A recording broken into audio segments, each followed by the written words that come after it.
"Huwag kang lalapit! Kuya Rex, takbo!" Sigaw ko nang hindi ko namalaya na tumatakbo na pala ako sa gilid ng kalsada habang may malakas na hangin na tila sinusundan ang mga takong ko. May tumawa sa likod na aparador. Bata ang tawa pero hindi makapaniwala ang loob ko. Walang bata sa paligid. Ako si Mary, 25 taong gulang, galing Makati, nagbalik sa probinsya para tumigil muna sa trabaho at tumulong sa tindahan ng damit ng nanay ko, yung maliit na tailor shop sa may plaza. Inilagay ko ang buhay ko sa isang maleta, mga blusang kulobot, laptop na medyo may pilak na sulat sa keyboard at mga pangakong hindi na babalik sa mga nakaraang problema. Akala ko holiday lang ito. Akala ko piyesta, kainan at kaunti pang katahimikan mula sa buhay sa syudad ang hahanapin ko. Hindi ko inakala na ang simpleng ticket sa raffle, isang pirasong papel na may bilang, ang magpapabukas ng mga pintuang hindi dapat buksan. Noong araw ng piyesta, nagmaynila ang bayan namin. May banda, may perya at may mga ilawan na kumikislap sa gabi. Nagbukas ng raffle ang barangay, tinitipon sa entablado ang iba't ibang premyo, mga rice cooker, microwave at isang antikong aparador na parang galing sa lumang bahay ng lolo. Mura lang ang itsura nito, medyo may bitak ang kahoy, may salamin na bahagyang may malamlam na bakas ng nagdaan na panahon. Ngunit komportable ang mata, parang may naging tahanan na kaya lang hinahawakan ng panahon. Tumunog ang tambol at dinikitan namin ang tiket na may bilang na 5-2-3-3. Siya ang nanood ng konting eksena para sa amin, ang aparador ay parang nakangiti. Nanalo kami. Tumulak kami pauwi na may kakaibang kagalakan. Hindi magtatagal ay nakangiti na si Mama, si Aling Pipa na hindi nawawala ang pag-aalalang nakatago sa ilalim ng mga linya ng kanyang muka. "Swerte tayo anak," sabi niya habang inaayos ang mga tela sa loob ng aparador na inilagay na niya sa tindahan, ang mga kortina, sari-saring damit at doon rin tinago ang ilang lumang laruan na natagpuan niya sa loob. Hindi naman namin inisip na may ibang laman ang aparador bukod sa tela. Sino ba naman ang mag-iisip na may kasamang alaala na hindi na dapat pang sariwain? Kung may unang paalala ang ibang tao sa amin tungkol diyan, iyon ay mga bulong ng matatanda, mga kwentong umiikot sa plaza na may nagsasabing huwag mag-alis o maglilipat ng mga gamit mula sa lumang bahay ng basta-basta. Pero piyesta, may kasabihan din namin, bahala na. Tawa, alak at ang amoy ng pritong isda ang nagsilbing tugon namin noon. Mamaya na lang ang mga munting kakaiba, nag-umpisa ito sa maliit na mga bagay. Kung minsan ay may kakaibang hangin sa loob ng tindahan kahit sarado ang pinto. Kung minsan ay parang may ngumiti ang aparador sa dilim. At may isang gabi na nagising kami dahil may narinig na maliliit na yapak sa sala. Napakaliliit, parang bata. "Bakit may bata sa tindahan natin?" tanong ni Sherir, ang pinsan kong tumutulong din sa araw-araw. Naglakad siya papunta sa aparador at binuksan ang salamin. Walang anino. Wala kaming makitang maliit na paa. Wala ring sinuman sa labas. Nagsimula akong makaramdam ng kakaiba sa katawan. Parang bumababa ang temperatura sa paligid ng aking mga braso. Nagiging makapit ang laman. Tilamsik ng pawis sa batok. May pagkakataon na tumingin lang ako sa salamin ng aparador at nag-isip. Parang may ibang mukha na sumilip sandali at nawala. Mabilis, parang bahagyang di makatotohanang reflex lang ng mata.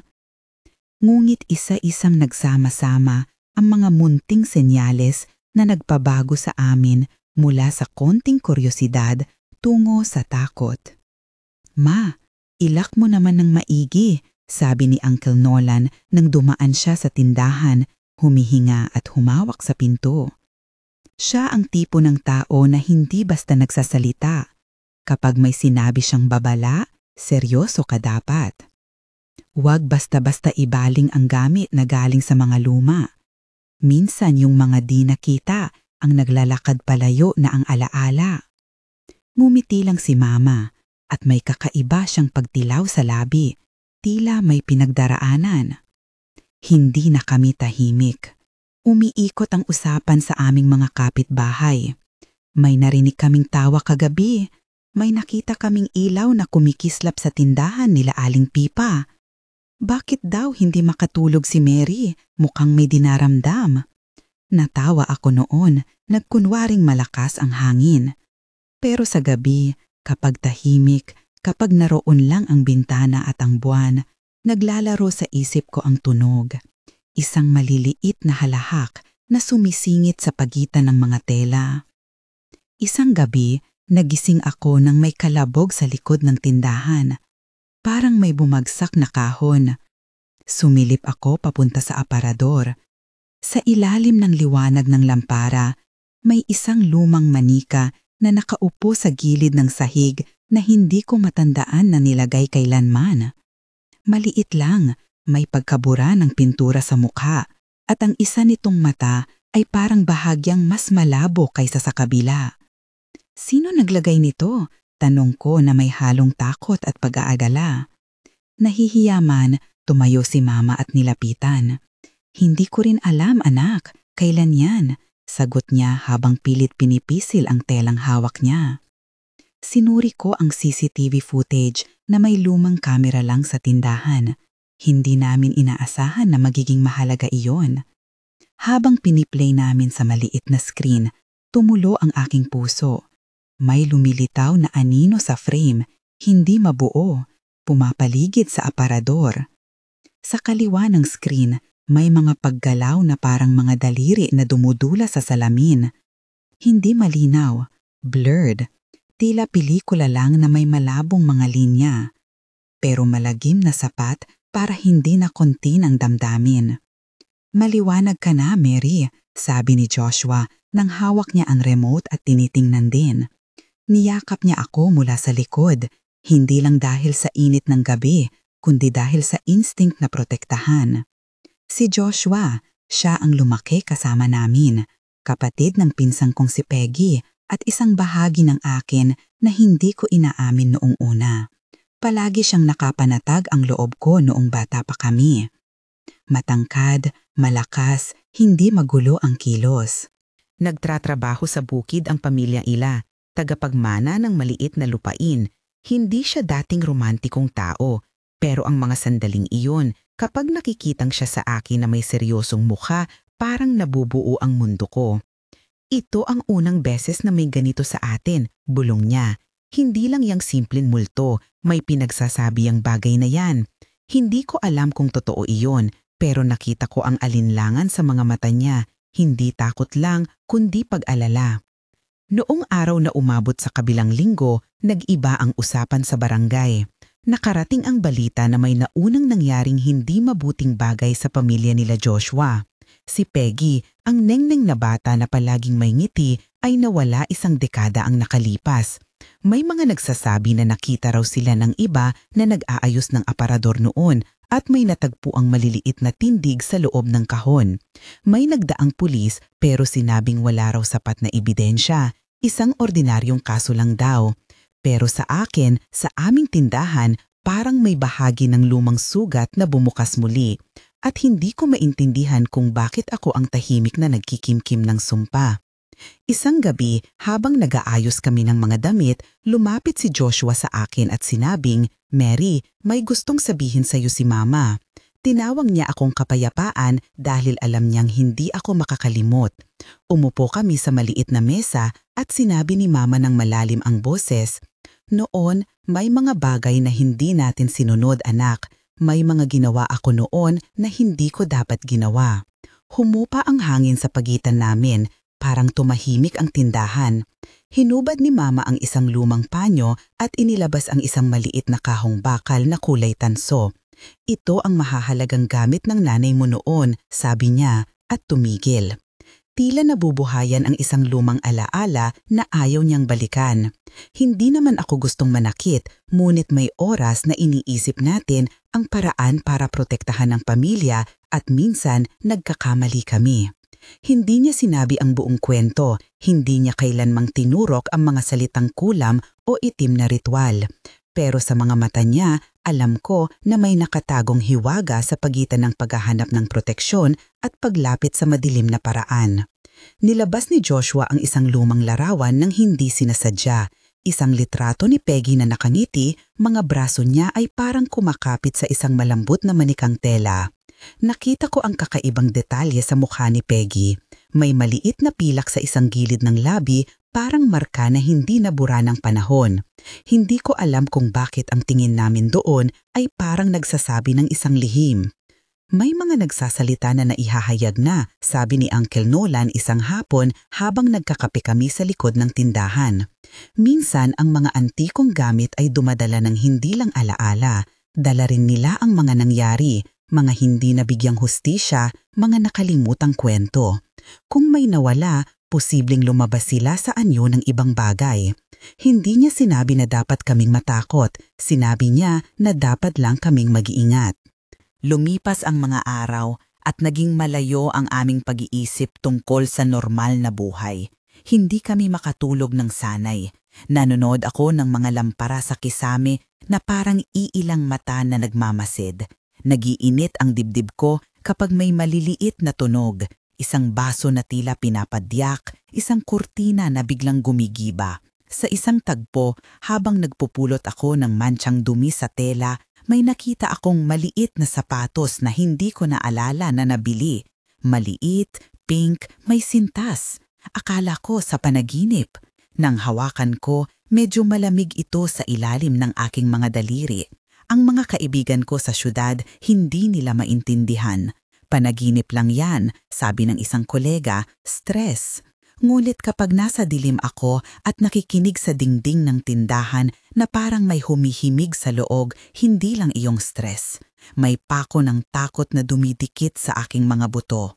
Isang gabi, lumabas ako sa likod ng tindahan para magtapon ng basura.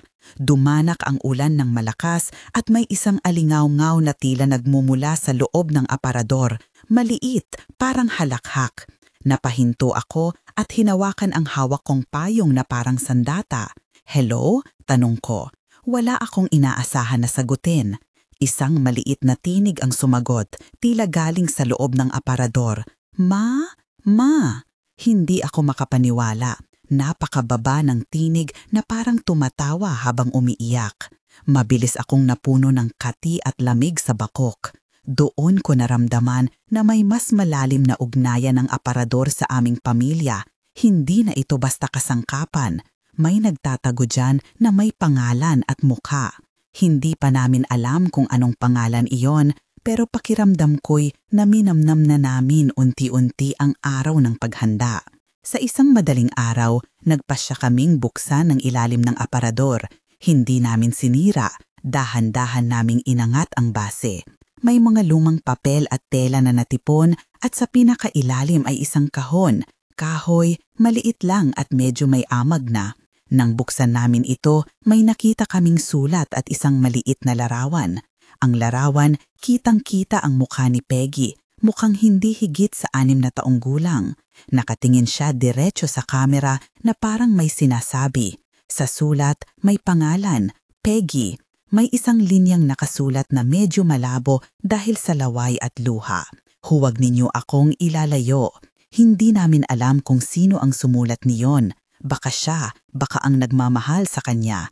Ang papel ay parang nakadikit sa oras, hindi basta-basta mabubura. Umuwi ako sa bahay ni Joshua ng gabing iyon. Hindi ko matiis ang lamig ng puso ko. Hindi ito normal, sabi niya nang tumitingin sa akin. Niyakap niya ako ng mahigpit. Ako ang bahala, hindi kaming pababayaan. Ang salita niya ay hindi basta pangako. May tunog ng pag-aalay sa likod nito, may reserbang lakas. Ngunit ang lakas niya ay hindi sapat para burahin ang mga tanong. Saan napunta si Peggy? Ano ang nangyari noon? At ano ang ibig sabihin ng sulat na iyon? Hindi magtagal, nagkaroon ng insidente na hindi namin inaasahan. Isang gabi habang naglelak na kami ng tindahan, may tumama sa likod ng aparador, parang may lumuhod at humigop ng hangin. Sa pagbukas namin ang pinto, may mga bakas ng sapatos na nagmumukhang bata pa rin. Maliit at malalim, may mga pilas na parang kagat ang marka. Napaspas kami sa pagtingin sa paligid, ngunit wala namang ibang tao. Ang isang riles ng hangin ay nagdala ng malamig na amoy ng lumang gamot na hindi ko mabanggit kung ano. Ito na ang seryoso, bulong ni Uncle Nolan nang dumating siya, pinagmamasdan ang bakas. Hindi biro ang mga ganitong palatandaan, may nagtatangkang bumalik. Dumating si Joshua at sinabing hahanapin niya ang mga kaluluwa sa paligid, huwag nang tanggihan ang tulong niya. Hindi ko alam kung baon niya ang bigat nito, pero makikita mo sa kilos niya na may pinipigil siyang galit. Umuwi ako ng gabi na halos hindi makatabi. Ilang gabi ako na pumipikit lamang na parang may malaking alon sa dibdib ko. Sa tapat ng bintana, may sinag ng buwan na tila nagiging salamin ng isang hindi nakikitang mata. Lumipas ang mga araw at nagpakita ng mas malinaw na tanda. May pagkakataon na nakarinig kami ng pag-iyak sa loob ng aparador. Hindi pag-iyak ng isang bata lang, parang may dalawang tinig na nakikipag-usap. Isang umaga, natagpuan namin ang isang laruan na parang gawa sa tela na nakapulot sa labas ng tindahan, basang-basa pa dahil sa hamog gabi. Mukha itong gawa ni Peggy, mahina na sabi ni Cheryl. Pinindot niya ang maliit na mukha ng manika at nagalit ako dahil parang tumulo ang isang luha mula sa palibot ng manika. O baka ako lang ang nakakita dahil gusto kong may patunay. Nagpa siyang kumpunihin ang bagay si Joshua. Hindi niya gustong maghintay ng mas masama pa. Tinawagan niya si Mang Jo, ang albulyaryo ng barangay. Alam namin kung sino si Mang Jo, matandang lalaki na balbas puti na may alam sa tradisyon ng amin. Hindi siya basta naniniwala sa modernong paliwanag, pero hindi rin siya nangangagat sa mga kwento. Tutulungan ko kayo, bungad niya nang hindi muna nagbigay ng pangako. May dapat isipin at ihanda, hindi biro ang mga bagay na ito. Hindi namin inasahan na magkakaroon ng tugon mula sa mga matatanda, pero dahan-dahan ang nag-curve ang kwento namin mula sa simpleng usapin ng antiques tungo sa lumang sugat ng bayan. Noong araw bago ang pinakamalakas na insidente na nangyari, nagkaroon kami ng maliit na pagtitipon sa bahay ni Joshua. Nagdala siya ng mga kandila, ang parehong uri na ginagamit ng mga tao sa simbahan kapag may panalangin.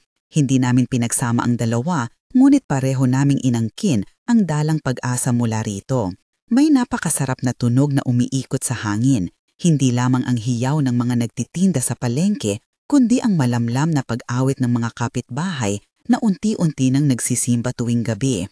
Huminga ako ng malalim at nanalangin. Panginoon, bulong ko, nakaloob sa sahig ng maliit na kwarto. Kung ikaw ay nasa amin, huwag mo kaming pabayaan. Hindi kami sanay sa ganitong lagim. Gabayan mo kami, ilayo mo kami sa panganib. Maiksi lang ang panalangin, walang mahahabang talata o teknikal na formula, tapat lamang at puno ng takot. Hindi ko pinagbatayan ang pag-asa ko sa mga salita lang. May kasamang kilos ang panalangin namin, magkakasabay na paghawak sa kamay nila Joshua at ni Mama. Sa ngalan ni Jesus, dagdag ni Joshua nang marinig niya ang lumang awit ng simbahan na sumisingit sa bintana. Hindi ako nagsabi na iyon ang solusyon, alam naming hindi ganoon kadali. Ngunit sa gabing iyon, ang mga salita ay parang ilaw sa likod ng aming mga mata, may pakiramdam ng pagtitibay. Nag-ayos kami ng mga kandila at nagsimula ng pag-iingat. Hinugot ni Mang Jo ang kanyang lumang supot na may pinagsama-samang herbs at ilang lumang bagay na hindi ko nilapitan para tanungin. Si Uncle Nolan ang nagdala ng mga lumang litrato at ilang sulo. Hindi namin inihandang magsunog o mang-ano. Naghanda kami para lang makinig sa kung ano ang magpapakita. Hindi kami naglapastangan ng sinasabi ko noon.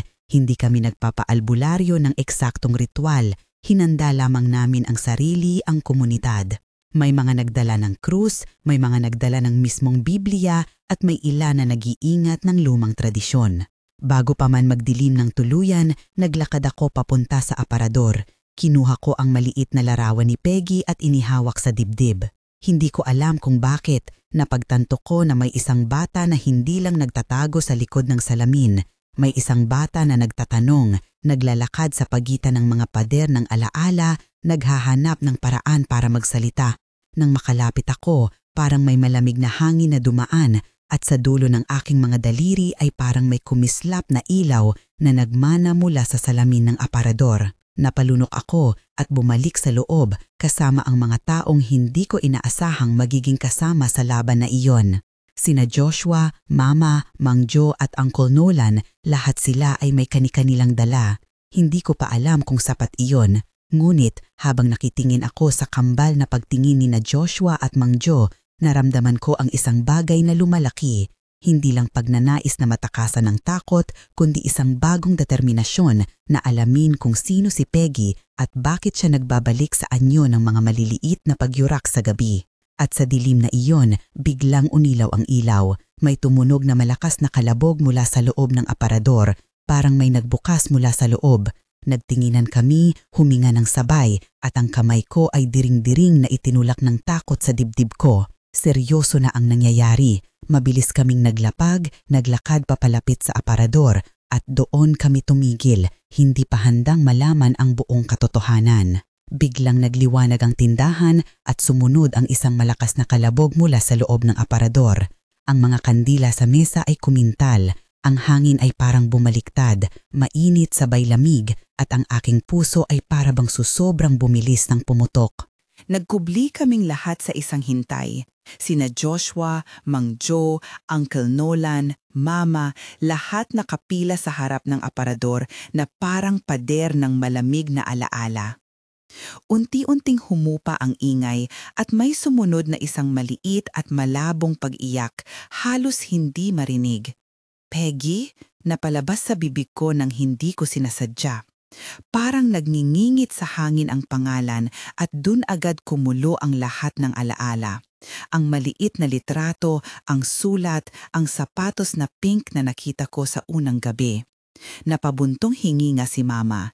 Kitang-kita sa mga mata niya ang pagbagsak ng isang bagay na matagal na niyang pilit itinataboy.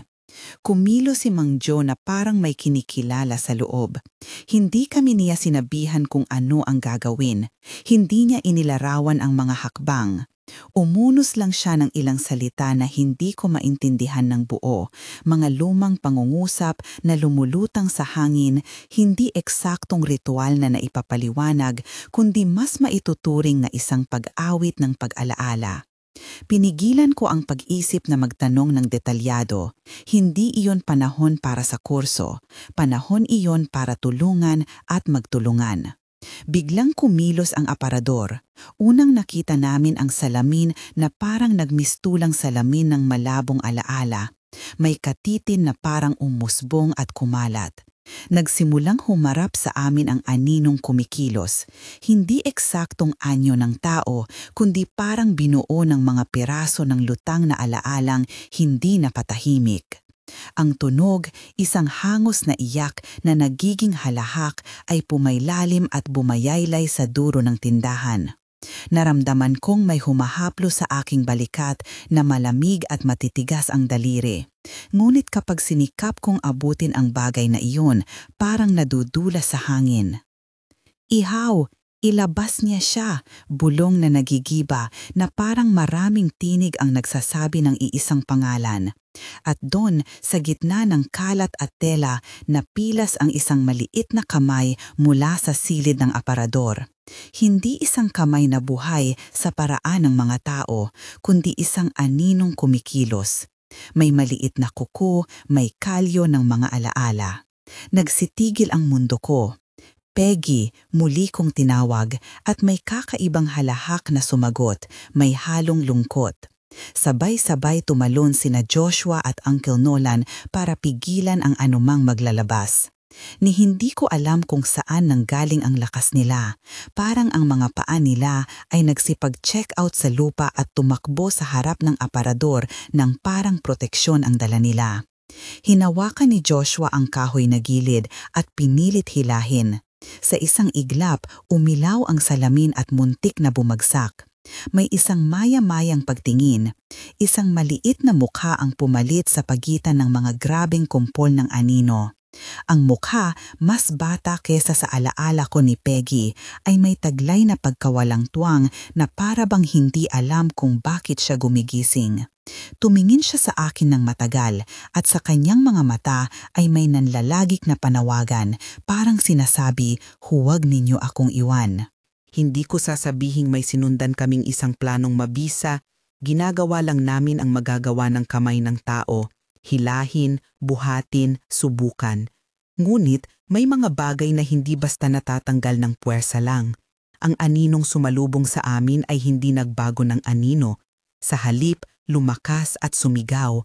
Natakot ako nang marinig ang isang sigaw na hindi mula sa bibig ni Mama o ni Joshua, parang isang tinig mula sa ilalim ng lupa. "Mary!" sigaw ni Cheryl mula sa gilid. Napalingon ako at nakita ko siyang may hawak na maliit na krus. Hindi iyon ang pinakamakapangyarihan sa mundo, ngunit para sa amin, ang krus ay isang tanda ng pag-asa sa gitna ng kadiliman. May mga kapitbahay din na dumating, may dalang apoy, may dala ng tubig. Hindi namin inaasahan na sa isang maliit na baryo ay may handang magbigay ng tulong. Ngunit nangyari ito. Ang komunidad sa kanyang komplikadong anino ay nagtipon upang magtulungan. Nakita ko ang mga mata ni Mang Joe at Uncle Nolan. Ang isa may tradisyonal na katahimikan, ang isa may mapanuring pangunawa. Hindi nila kinonsente na ang usaping ito ay pag-iisang tingin lang ng isang pamilya. Ito ay tungkol sa lahat ng atin. Bago pa man maabot ang kinalalagyan ng anino, biglang nagsalita si Mama, mahina at may pagkabitin. "Hindi ko kayo sinadya," bulong niya sa amin, ngulit para bang nakikipag-usap din siya sa hangin. "Hindi ko sinasadya para mawala siya." Tahimik kami habang bumubulusok ang mga alaala.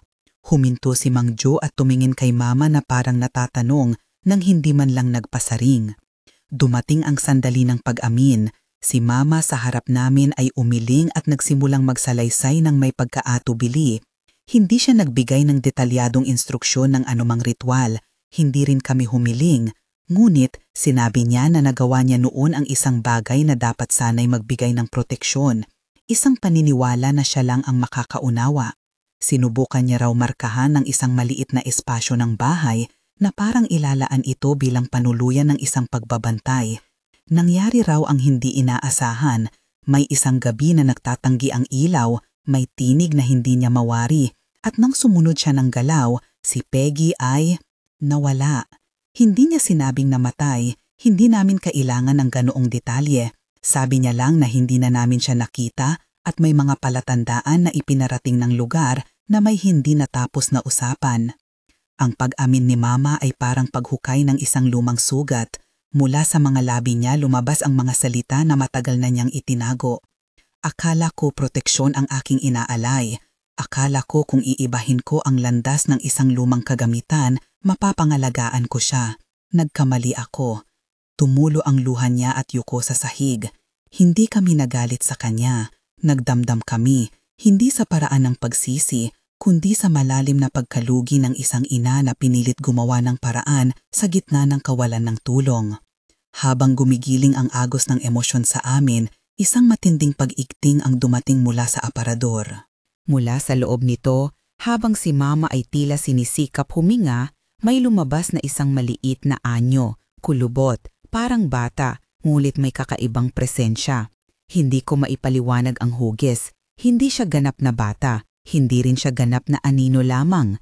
Ngunit humahawak siya sa hangin bilang may pinipilit na katotohanan. Napaluhod si Joshua sa harap niya at ang mga kamay niya, malakas at may bakas ng lupa, ay inabot ang maliit na anyo na iyon ng may pagkakalinga. "Peggy, kung ikaw nga iyon," mahina ang tinig ni Joshua, "kumusta ka? Bakit ka bumalik?" Hindi ako sigurado kung nagsalita siya sa palabas na bata o sa isa pang uri ng pagkatao.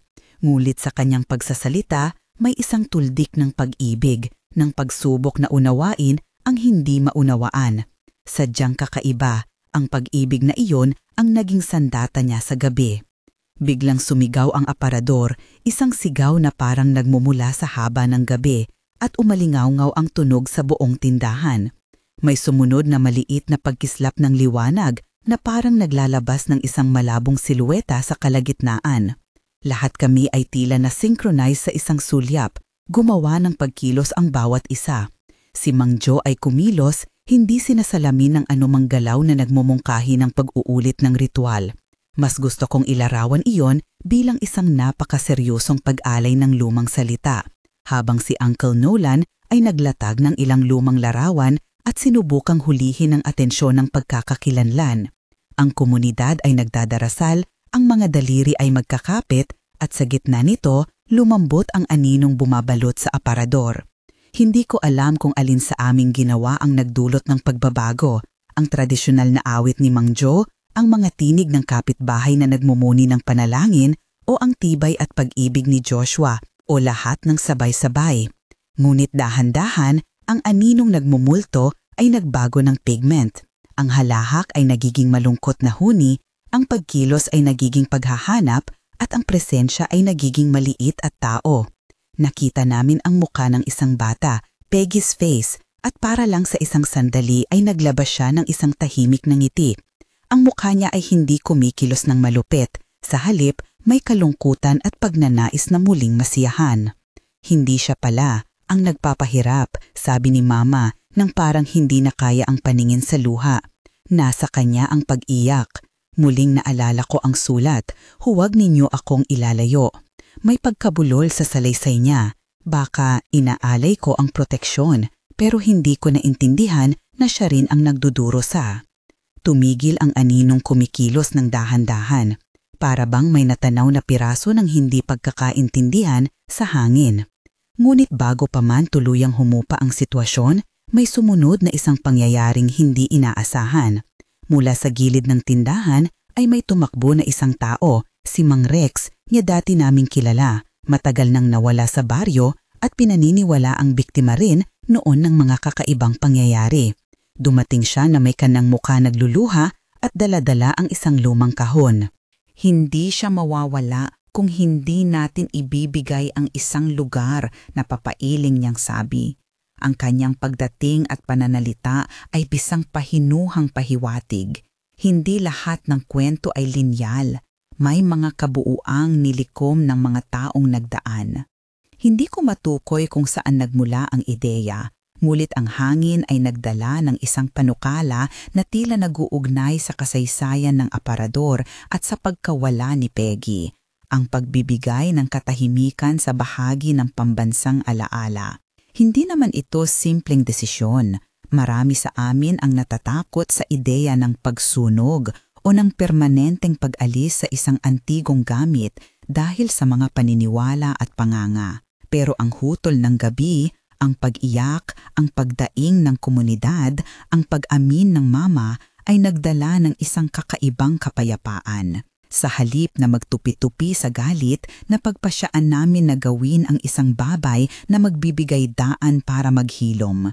Hindi simpleng pagsunog na may ritual, kundi isang pagsasapuso ng lahat ng ating pag-asa at pananampalataya. Ang mga mata ni na Joshua at ni Mama ay nagtagpo at may isang walang salitang kasunduan. Kung ito ang kailangan para makawala siya, bulong ni Joshua at tumingala sa akin. Ang pagtingin niya ay puno ng pagtitiyak, kasama mo ako. Wala akong ibang salita noon maliban sa mahigpit na paghawak sa kamay niya. Lumapit kami sa aparador ng sabay-sabay at dahan-dahang binuksan ang likod nito. Ang loob ay nagbigay ng isang hininga na hindi pangkaraniwan, parang may naiwan na kahon na may lumang tela, laruan at isang maliit na piraso ng papel. Hindi ko inasam na muling mabasa ang sulat, mulit ginabayan kami ng pagsipat ni Uncle Nolan. Basahin natin, sabi niya na may pag-iingat. Inilapit namin ang larawan at ang sulat at binasa. Huwag ninyo akong ilalayo. Sa pagkakataong iyon, ang salita ay hindi nagdulot ng takot kundi ng kalungkutan. Isang panawagan na hindi narinig noon. Nagsimulang lumuhod ang ilan, may pumukaw ng mga lumang awit, hindi ritual ng pagtanggap sa kadiliman, kundi kanta ng panimulang patawad at pagsisiwalat. Si Mang Joe ay nag-umpisa ng malumanay na pag-awit ng isang salita na hindi dapat ipaliwanag ng detalyado. Ang salita niya ay hindi isang teknik, ito ay isang bagay na parang pagyakap sa kasaysayan ng lugar. Kasama si Uncle Nolan, nagpataas kami ng apoy sa isang maliit na hukay na inukit sa lupa. hindi para wasakin kundi para gawing simbolo ng paglilinis. Hindi ako magbibigay ng eksaktong hakbang ng anumang ginagawa ng mga matatanda. Hindi iyon ang punto. Ang mahalaga, sabay-sabay kaming nag-alay ng mga bagay na may kinalaman kay Peggy, laruan, larawan, ang maliit na sapatos na nakita ko. Hindi na namin itinapon ng basta. Inabot namin ang mga ito sa apoy ng may paggalang. May mga luha, may mga bulong na paghingi ng kapatawaran ng isang ina, may mga dalang panalangin ng kapitbahay. Habang naglalagablab ang maliit na apoy, napansin kong parang may humupa sa loob ng aparador. Hindi ang biglang pag-alis ng anino, kundi isang pag-akyat ng liwanag ng napakalinaw. Ang mukha ni Peggy, sa saglit na iyon, ay nagpakita ng isang malambing na ngiti at tumingala kay Mama. Ang pagtingin nila ay parang pagkatunaw ng isang sumpa na di namin sinadya. Umiyak si Mama ng malakas at si Joshua ay yumakap sa kanya na parang pinapawi ang lahat ng sakit. Sa sandaling iyon, hindi ko na nakita ang anino bilang kalaban. Nakita ko siyang isang anak na nawawala at naglalakbay pabalik sa katahimikan. Hindi ko maipaliwanag ng eksakto ang nangyari pagkatapos. Ang tunog ay parang kumatok at nag-iba-iba, may halakak, may pag-iyak at sa huli, katahimikan. Nang bumalik ang katahimikan, tila nag-iwan ng malalim na pag-angat sa dibdib ng bawat isa. Bumilis ang pag-iyak, nagtagpo ang mga kamay at naghilom ang maliliit na sugat. Hindi ibig sabihin na nawala ang lahat ng sugat. May marka pa rin ang aming pamilya na kakailanganing alagaan, pero may isang piraso ng pag-asa na bumalik sa amin. Pagkagabi, matapos ang lahat, nanatili kami sa tindahan. Inayos si Mama ng mahinahon, hindi na siya pareho. Lumambot ang kanyang pananalita at may bagong pag-unawa. Hindi niya sinadyang gumawa ng masama, sabi niya, at humingi ng paumanhin sa lahat ng nanonood.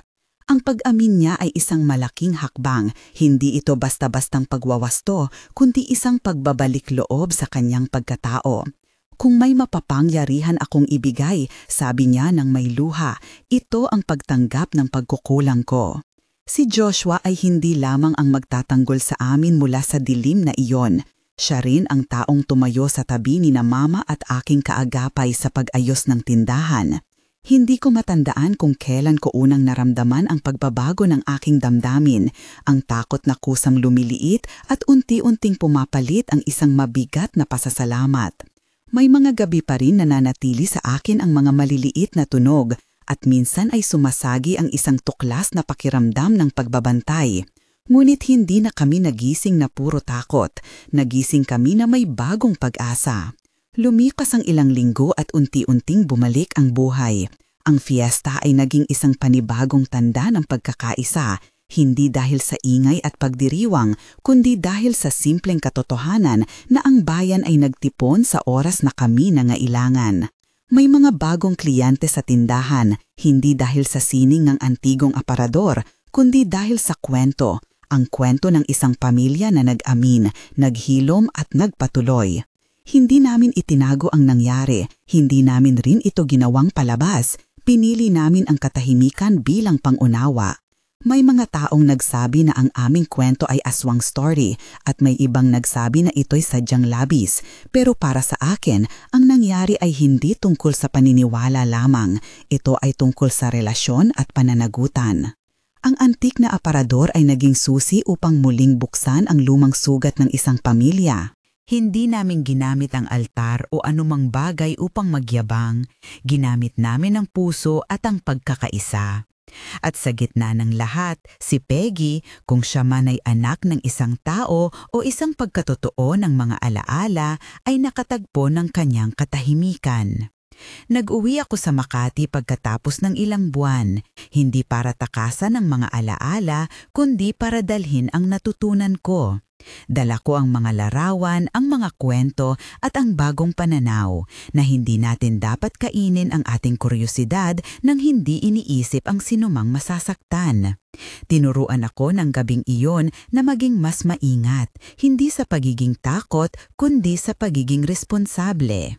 Nang minsan kong balikan ang baryo, nakita kong nagbago ang tindahan ni Mama. Hindi perpekto, may mga bakas pa rin ang pangyayari, may ilang piraso na hindi na namin binili muli. Ngunit ang pinakakahanga-hanga, may maliit na hardin sa likod at sa gitna nito isang maliit na lapida na hindi malaki na may nakasulat lang para kay Peggy, naway mapayapa ka. Hindi iyon pagwawakas ng sugat, ngunit isang paalala ng pagkilala at pag-ibig. Ang relasyon ko kay Joshua ay nagbago rin. Hindi na kami ang dalawa lamang na nag-aaway sa mamahaling salita. Naging kaming magka-partner sa pananagutan. Hindi agad naglapat ang lahat ng bagay. May mga gabi pa rin na siya ay malayo dahil sa trabaho niya sa bukid at may mga oras na ako'y nababalisa pa rin sa maliliit na tunog. Pero sa bawat gabi na iyon, alam kong may taong handang magligtas, handang ipaglaban ako. At para sa isang tao na hindi na naniniwala sa madaling pag-ibig, iyon ay simpleng himala. May mga bagay akong natutunan na hindi itinuro sa anumang libro. Una, ang mga antigong gamit ay may kwento. Huwag basta ilipat nang hindi mo inintindi ang kahulugan. Pangalawa, ang pananampalataya sa anumang anyo niya, panalangin ng simbahan, awit ng matatanda o simpleng paghawak ng kamay ay nagbibigay ng lakas kapag nakipagsamaan ng komunidad. At pangatlo, hindi natin maiaalis ang epekto ng nakaraan basta-basta. Dapat natin itong harapin ng may katapatan. Isang gabi bago ako umalis pabalik ng lungsod, humarap ako sa tindahan at tumingin sa mga labi ni Mama. "Paano mo napatawad ang sarili mo?" tanong ko sa kanya. Tumingin siya sa akin ng diretsyo. "Hindi ko pa lubos na napatawad ang aking sarili," tugon niya, "pero natutunan kong umakbay sa kahinaan ko." Ang paghingi ng tawad ay hindi palatandaan ng kahinaan, palatandaan ito ng puso na handang magbago. Napangiti ako at saplot ang kanyang kamay sa akin ng mahigpit. Sa simpleng tukang iyon, naramdaman ko ang isang bagong hulma ng pamilya, hindi perpekto ngunit nagsisikap. Bago ako tuluyang lumisan, humarap ako sa langit at tumahimik. Nagpuksa ako ng isang maikling panalangin, hindi isang formula, kundi isang tao na nagsasalita sa kanyang ama. "Panginoon, salamat po sa gabay. Kung naasaan pa man si Peggy, naway mapayapa siya. Gabayan ninyo kami na maging maingat sa mga bagay ng nakaraan at bigyan kami ng lakas na iwanan ang mga sugat na hindi dapat pasanin ng susunod na henerasyon." Maikli ang panalangin at tapat. Hindi ko ipinangako na wala ng takot. Hindi ko pinangako na ang pananampalataya ang technical na magsosolve ng lahat.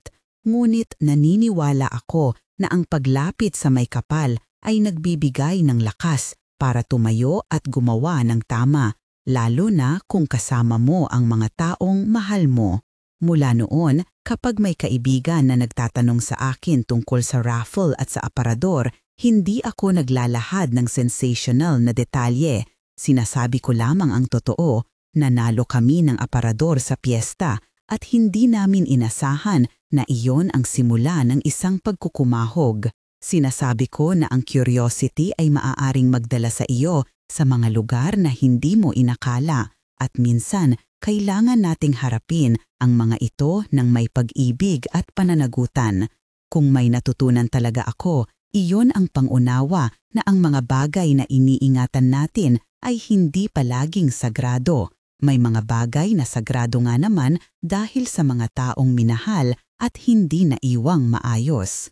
Bago matapos, may sasabihin lang ako sa inyo, hindi para takutin, kundi para magbukas ng puso. Kung may narinig kayong kakaibang kwento, huwag basta itong itatwa.